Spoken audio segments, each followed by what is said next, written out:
So State Representative of the 3rd Suffolk District, Aaron Michlewitz.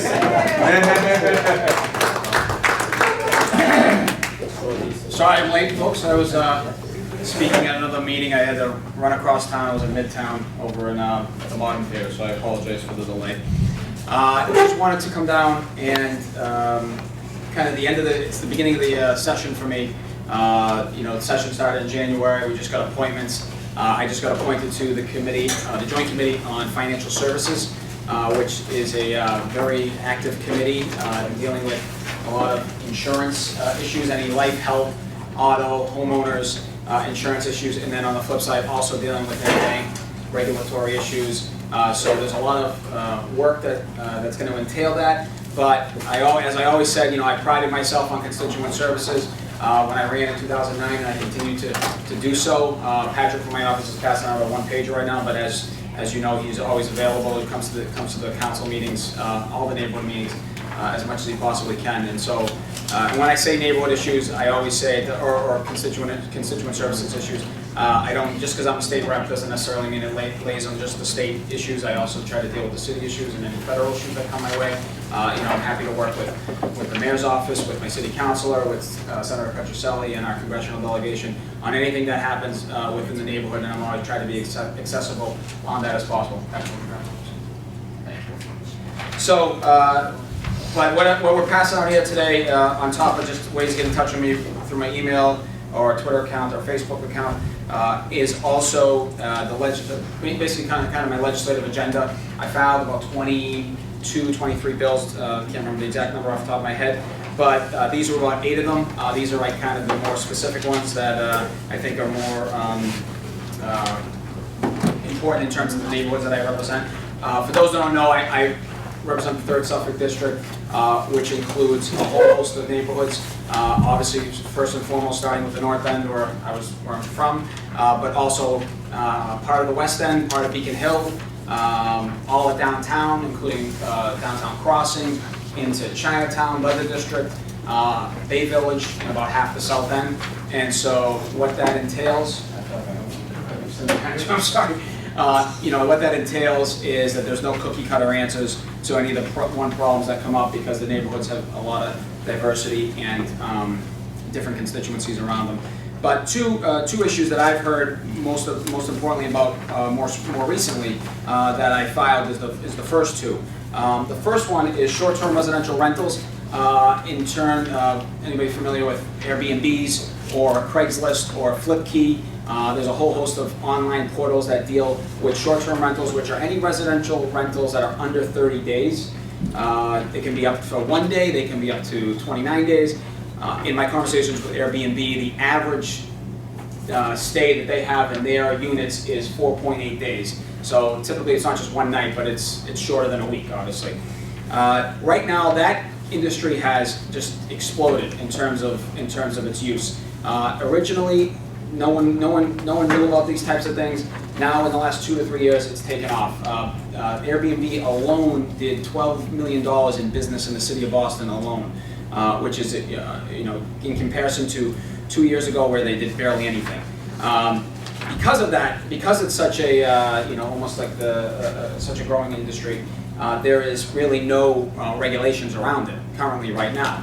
And the original way that I started getting involved in this was, in talking to Councilor Lamatina, was we would get calls from people in buildings, not necessarily in condos, because condo associations, for the most part, have a lot of restrictions around this. But we would get calls from elderly in buildings. This was a couple of years ago, and they would say, "Hey, I have this apartment that's down the hall from me, and one night I have 2 guys going in there. The next night I have 2 women going in there. The next night I have a family going in there. I don't know what's going on. It's confusing, and I don't know who's living next to me, and it's not something that I'm comfortable with." To the point now, at that point in time, I just said, I don't know how to answer that, because I don't know what that really is. Now it's changed, and we have a little more understanding. And in the North End alone, when we were investigating this legislation back in the summer of last year, the North End alone had 70 units at one point in time up on the website on Airbnb, which creates a lot of different issues. First and foremost, it can lead to an unsafe environment for people that live in buildings that might have people coming and going constantly in the building. It also affects the housing market, and I think Councilwoman Tina has spoken on this. Where if you have 70 units that are up for Airbnb that are being used as just short-term rentals, they are not being used by people that want to stay in this community, that want to live in this community, and that want to invest in this community. And then it drives the market up too. It affects the rates on rentals, and it can affect the market on that. This legislation is not going to completely solve any of those things. All it does is try to take a stab at fixing some of them and trying to minimize some of the issues. With the safety issue, what the bill would do is you would have to, if you wanted to rent your apartment out on Airbnb or any of these online portals, you would have to apply with the state to let the state know you are open for business on doing a short-term rental. They would, and therefore, then in turn turn their data and their issues over to the city or the municipality. In our case, the city of Boston, where the city of Boston, in this case, can decide, and we give them flexibility on how they want to enforce the safety measures. You would also have to be up to code on fire, electrical, and any type of liability issues that would come forward with any type of rental taking place. In fact, I had a property owner in this community that owns a number of properties. When I spoke to them about this, I looked up a couple of the properties, and they had a couple of people renting Airbnbs on their, in their buildings, and so I brought it to their attention. They had no idea. So this would also make sure that the property owner has an understanding of if someone's renting these types of or doing this type of business within their properties. What's the legality of renting somebody else's property as some listening in a sense? I don't think you, as a tenant, you can't rent your landlord's property for a profit. Without an agreement. Without an agreement. Right. I mean, that will have to be included. Right, but if the property owner doesn't know about it. Well, but in a sense, don't get me wrong. With the things that you're listening here, you know what I mean? And I'm not for government, so I don't believe that you guys can fix it or make it better. By no means. Otherwise, I think you'll make it more expensive and work worse. And I think that a lot of the answers of these, for example, Uber, it's a perfect example to the fact that Boston hasn't passed out enough medallions, so the private sector answers the need and provides a better service that the government offers through medallions, licensing, regulation, all that stuff. But I also don't understand how is it that we can have other folks who rent a property for a price, profit on the property that we're renting and putting the rest of the folks at risk. So I think that Airbnbs, where regulation should come in, should be as just to control who's renting them. It's got to be the property owner, because it's got to be tied to the insurance. Most tenants don't have insurance, don't have damage insurance or liability insurance. So that's what we would be requiring. We would require, and it can come from the online portal, which I think Airbnb does a pretty good job with for the most part. But there is no definition on exactly what has to happen. But I think the liability thing to me is the most important factor. But one thing to be careful with, okay, as you guys look at it in Boston, and Boston is growing up and maturing. Every other city in the country is doing it, so it's a new way of traveling. Okay, this is a new thing. So this is not something that we want to say as a city who wants to welcome more people. Not everybody likes to stay in a hotel. That we don't want to do because again, it's going to trump the progress that we're looking for. It's a growing industry, and we want to. It's a growing economy, and we want to kind of support that growing economy. And that's why Airbnb is not necessarily against this legislation, because they think, in some respects, it'll legitimize their business. It'll weed out the bad apples of some of these agencies and some of these online portals that aren't doing anything like. And again, take it for what it's worth coming from them. They'll say, because actually Airbnb has a hotline, which I'll actually try to get for everyone to try to put up in some way, shape, or form, whether it's on Matt's website or something like that. But Airbnb has a hotline where if you believe something's going on down the hall from you that shouldn't be going on in terms of that stuff, you can call them and report them, and they take it very seriously. But they'll say that 9 times out of 10 it's not their tenant, it's such and else. And I've heard that story before from other things, but but 9 times out of 10 they'll say it's Flipkey, it's Craigslist. We're trying to make sure that we have our hands wrapped around this, because it has taken off tremendously in the last 2 years. Before one more thing I just want to finish, and we'll go to the second thing. But the last point, and George, I know you're not going to let this back, is I believe we should be collecting revenue off these businesses. The fact is that we're collecting, the city or in the state are collecting zero revenue off this industry. Like I said, Airbnb made $12 million in business in the city of Boston alone last year. And it's not just the city of Boston, and I know the city has had hearings on this and they're working very hard on this. And you know, we try to give the municipalities flexibility within the bill, because necessarily what's good in Boston isn't necessarily what's good on the Cape. But there is a tax or revenue discussion here that needs to take place. And my bill would tie it to basically the hotel, similar to a hotel tax, where it would be 5% base from the state, and then the municipality, in this case the city, can go up to 6.5 in additional taxes. Including the 5. Including the 5 on So top what of the is city. the 11.8? Which is what the hotel tax is now. What is the 11.25? It's I don't know what is it? I don't know what the city takes. We give them the flexibility up to 6.2. Just for argument's sake, Yeah. just keep in mind that one of the reasons why Airbnb popped up is because of the amount of money we pay in taxes, On the for real estate hotels. taxes. On the And a lot hotels. of these people who own, no, forget about it. Oh, you mean on the selling A part? lot of the people Yeah. who own property, have bought property recently, who are paying extremely high, are paying extremely high mortgages, who cannot rent the properties at the value they were able to because of all the thousands of units that are popping up like little boxes around Boston with glass around them. You know, that's competing with the rest of us who own small property, and the huge amount of money that they get us with every year, we get an increase on real estate taxes. So the government likes to say, well, you know, people are gouging you for rent, people are doing this, people are doing that, but it's to offset the burden of taxes. So you have to keep in mind, as you continue to come up with any alternative to get more revenue, because you cannot manage the money you spend, no. But I believe But you have to think that one of the reasons why people don't have the same incentive to rent their units on a monthly basis and rent them in a weekly, on a daily basis, is because it is almost impossible to afford the tax bills for property in Massachusetts. And this tax itself, my belief is in similar industries that have needed to be regulated, this you know, the tax dollars here are going to go on to the consumer who comes from out of town that wants to stay in the north, that I wants to would stay in love to see Boston. that this And I meeting think- with this initiative, and I and think- cut taxes instead of increasing them, you know what I mean? Because many of the problems we have in that city and we have in our neighborhoods are based on the fact that we've turned them into for-profit organizations for the city and for developers, you know what I mean? And so we have people spending money paying money for property who keeps neighbors, like many of us, away from buying into our neighborhoods. Okay, and then the city comes over and slaps a bigger tax on the rest of us too. So, to preserve a community, we need to make sure that community can sustain itself and support itself monetarily instead of sucking the blood out of it with taxes. So Aaron, Two more things, and then I gotta stay I around. have a Hold on, question. we're off. 2 more things, real quick. Lastly, we have there's flexibility within the legislation, again, on municipalities because of primary residency versus secondary residency. One of the biggest problems we're seeing right now, and in this neighborhood in particular, is that there are people that are renting out units, don't live there, going to IKEA, buying furniture, dressing up the apartment, and then renting it out on Airbnb on a daily basis.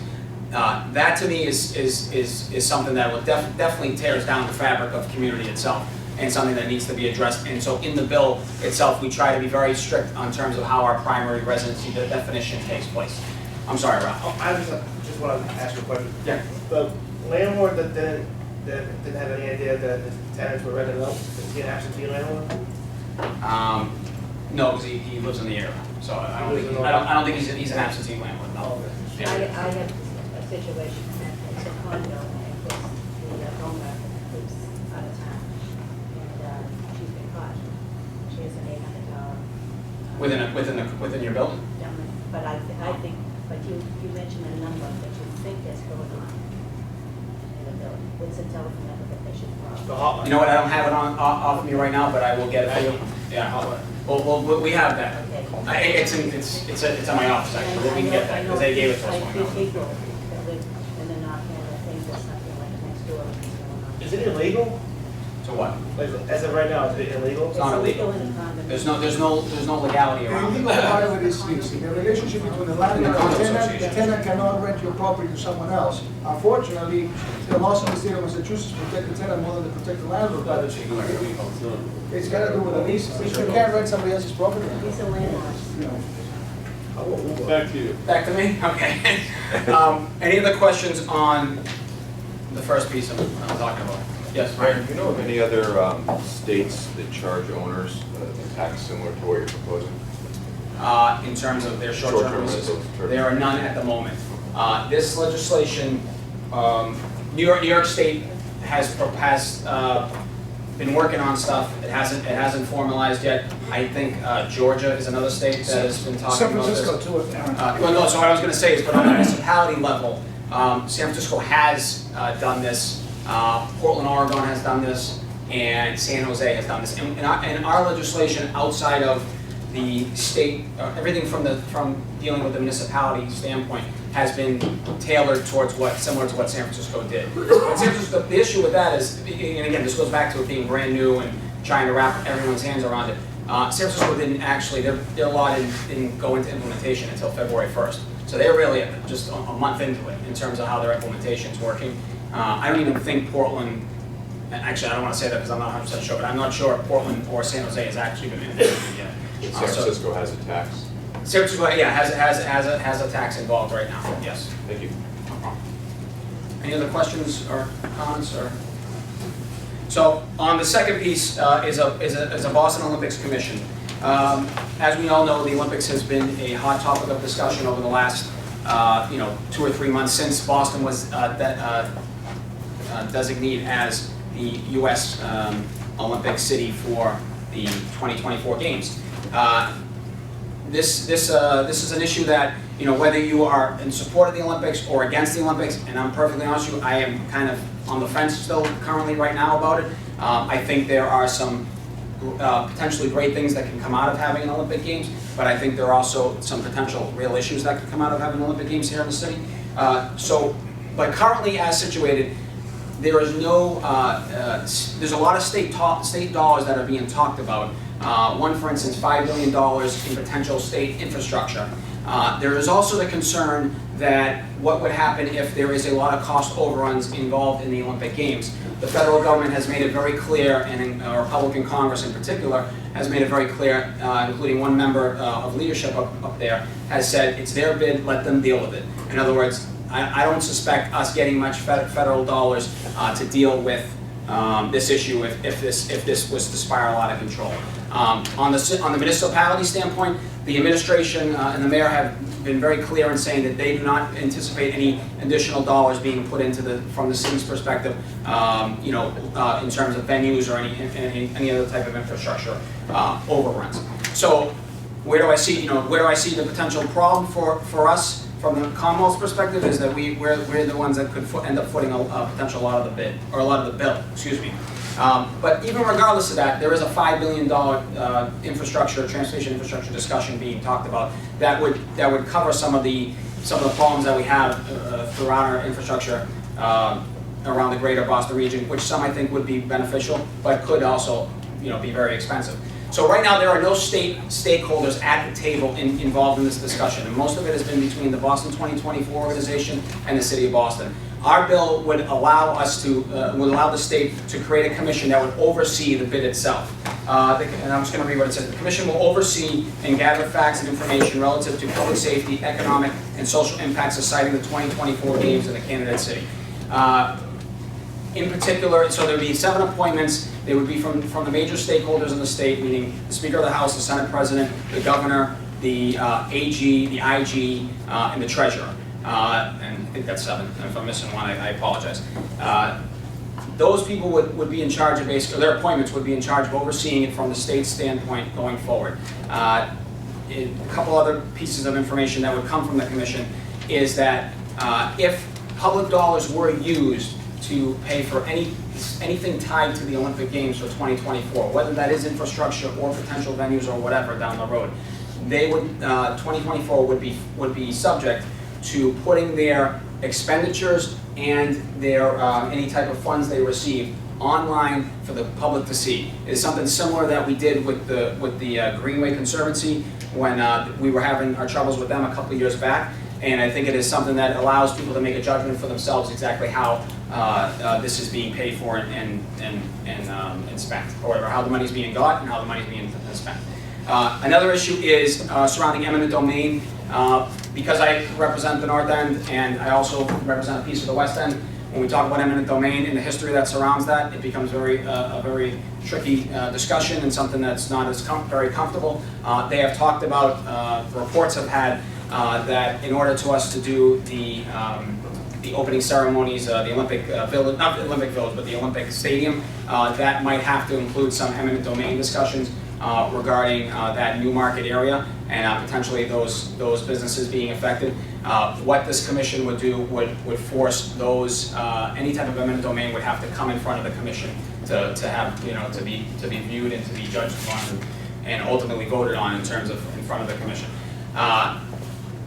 Those are, I'm trying to think what else. Yeah, that's basically the crux of what the commission's responsibilities would be, and that's something that will that we're talking about going forward. It was just something that that myself and Representative Mike Moran from Brighton filed about 2 weeks ago. We got 98 co-sponsors from the far left of the political agenda on one side and from the far right of the political agenda on the other side. So there is a large consensus amongst the state representatives and the state senators that there has to be a further discussion on the state level exactly how the Commonwealth's going to have a piece of what we have going forward. The rest of these bills are kind of you see some of the talking points on them. Like I said, there's 22 bills that I filed, but there is, if you want any further information or any further discussion along these things, or if you want to know what the other bills I filed, by all means, reach out to me either through email or many in this room have my cell phone, so you know how to get me, for better or for worse. Thank you, Mr. Chairman, for allowing me the time. I apologize for being late, and thank you, Daniel, for filibustering me. I don't know if there's any other questions or comments. Victor? Yeah, I just had a sort of a question and/or heads up. I went to the Olympic Committee meeting that was sponsored by the committee and the mayor and so forth, and this addresses your statement that the federal government has said no. The mayor stated at that meeting that public safety would be handled entirely by the federal government. Has that been changed, or? No. The estimated $1 billion from public safety would be taken care of by Homeland Security. So that is true. I apologize for any miscommunication on that, but that is the $1 billion. But my point was anything further than that public safety issue. Well, I'm sure the Boston Police are going to be involved in some way. Maybe, I don't know. That's something I think open for discussion because a lot of these security, if we recall in 2004 with the DNC, a lot of the shutdown areas were, really in charge of Homeland Security and not as much BPD. I'm sure that'll be something that will be discussed and debated going forward, and how that'll play out, I would be long to predict. Yes, question on the eminent domain issue. You're talking about permanent eminent domain or temporary or you're looking at taking certain businesses and just plowing them down and putting something else here. What are we talking about? On the new market thing, they were talking about taking the businesses, removing them, and building an Olympic stadium, and then tearing that down. I don't believe for the businesses to come back. I believe it would be for other potential uses of, maybe market rate housing or something like that. That's a really modern way of doing things. We're going back historically here. I think Fidel Lowers used to do the same thing. They want to spend their land. And I'm not against us having an Olympic Village in that new market area. But my belief is if they're going to want to build there, then I think 2024 should buy it from those businesses. I think it should, if they want to sell it, they want to buy it, I think they should be able to make that But eminent domain transaction. is not wanting to sell it. Eminent domain is when you have to give something up. That's my concern. At a price that is set. That's Yeah, I think so. What Big T facility have you seen and all the when it comes to states or cities, the outcome of the Olympics? Is there any history up there to say that the Olympics are profitable, or they have always been a loss? Because my understanding is, throughout the world, the Olympics do not bring the profit that they say they do bring, and they do overburden communities and municipalities and states and cities. So across the world, I think the history is not a good one.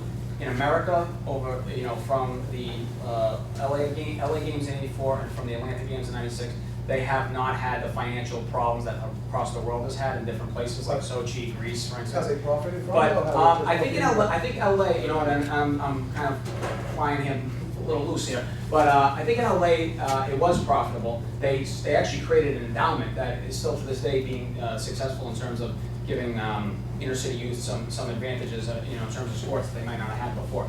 Atlanta, I'm not so sure. Atlanta had some issues around the tearing down of public housing for the Olympic Village, and they had to deal with they've had a big issue with the quote unquote white elephants where they built buildings and they weren't used. But other than that, and obviously the security issue that took place with the bombing in Atlanta, other than that, they were pretty successful games in terms of financial issues. So the U.S. has done it probably better than other countries. My concern is one of my biggest concerns is if we're going to put on it. I mean, could we be putting on it for the reward? Is the risk worth it? I haven't come to that conclusion yet. There is a potential reward. There is a significant opportunity here, but the risk itself can be quite dramatic. And in particular, again, I'm not a city councilor here. I'm a state rep, so from my perspective, it's to watch over the Commonwealth's purse strings. And to me, that is one of the biggest issues. Is it going to be worth from the state's perspective? And to that, do you think that the federal government is afraid of putting money in the funds of people in Massachusetts because of what happened with the Central perhaps? Perhaps. Okay. Perhaps. That might be. The thing I said in the paper was when this report first came out about the bill was my biggest concern is a generational debt that could be accumulated here if we don't do it right. If we don't protect ourselves properly, creating that debt for future generations of political leaders or people that have to make decisions in terms of that. Similar to what we face right now currently with the MBTA, in part because of the big dig finance and the problems that took on, as time went on. So, yes. Anything else? Thank you, everyone. I appreciate your time. Thank you. Don't forget, May 1st.